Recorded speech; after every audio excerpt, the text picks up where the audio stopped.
There is lots of support out there. It's just a matter of just ensuring that you access that support. So when you leave the hospital, just know who your supports are. Your public health nurse will be out to you. You'll visit your GP at 2 weeks. Our community midwives here as well, if you're with the community team, will be out to you very soon after delivery. If you're having any problems, you can ring into the lactation consultant here either. If there's issues that over the phone we can't overcome, we will ring you. We will advise you to come back into us. The support groups, the volunteer support groups are amazing. The likes of Lactation, Quidju, Friends of Breastfeeding. The support is all online, but lots of mums find this support hugely effective as well. So there is lots of support. I know it's different now with COVID and face-to-face is harder to get, but there are supports out there. Don't hesitate to link in with them. Sure, well done on deciding to give your baby your breast milk. It's hugely beneficial to your baby. What we would recommend in the first couple of weeks is to get your supply established. It can take up to about 6 weeks to get your supply established, but if you establish the supply, it gives you those choices afterwards. So absolutely you can. There is a method called the LAM method, Lactation Amenorrhea method. It's only advisable in the first 6 months after delivery, and you need to be exclusively breastfeeding. And just so parents are aware, if breastfeeding is reduced or if baby misses a feed or misses a night feed, it wouldn't have the same effect. You could get pregnant, but yes, there is a method called the LAM method in the first 6 months.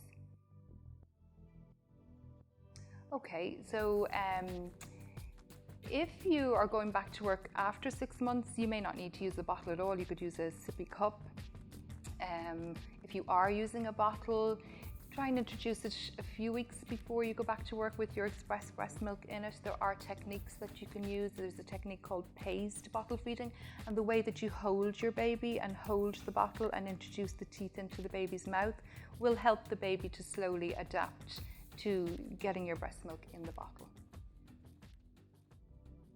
You can, and we would recommend that you continue breastfeeding.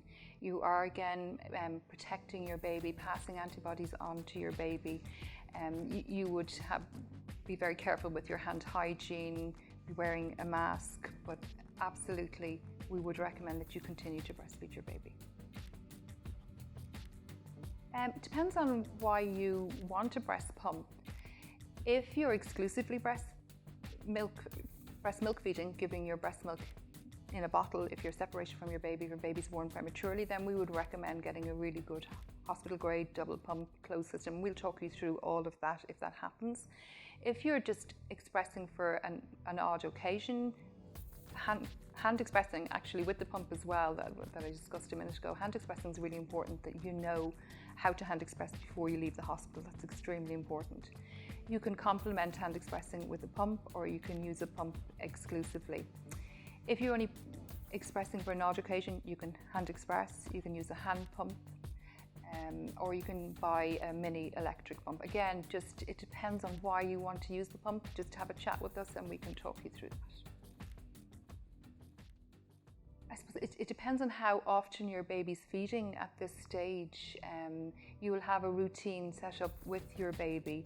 If your baby is breastfeeding very regularly, then you would try to mimic the amount of feeds that the baby has, express regularly, every 3 or 4 hours. If, however, feeds have dropped to 2 or 3 times a day, just try and mimic what would have been happening with feeding at home.